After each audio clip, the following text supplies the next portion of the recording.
Vi befinder os på Aarhus Sygeplejeskole.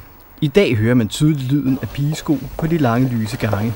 Pigesko, der gerne skulle blive til træsko og hvide kitler, hvis vi skal dække manglen på uddannet personale i sygeplejesektoren.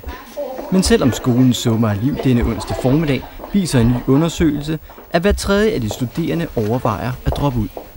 Altså, jeg tror, at rigtig mange har perioder, hvor man overvejer at droppe ud fra sit studie, og det har jeg da også haft. En af årsagerne til, at så mange overvejer at droppe ud, er, at uddannelserne ikke er gode nok til at forene de praktiske fag med de teoretiske.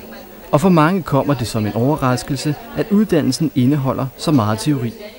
En fag, som man måske ikke lige umiddelbart regner med, at sygeplejersker har, eller skal lære, sådan noget, som kaldes sociologi og filosofi og videnskabsteori, men det skal kunnes. Siden 1996 har andelen af studerende, der gennemfører deres uddannelse, været faldende. I dag er det således kun ca. 75% af de studerende på landets professionsbacheloruddannelser, der bliver færdige. Jamen, det er da et voldsomt problem på den måde, at vi ville jo da helst have, at de studerende, der kom her, havde lyst og overskud og energi til at gennemføre studiet. Også på læreruddannelserne er man opmærksom på de studerendes frafald. Vi vil da gerne have, at der var flere, der gennemførte. Jo, altså. Det er da klart.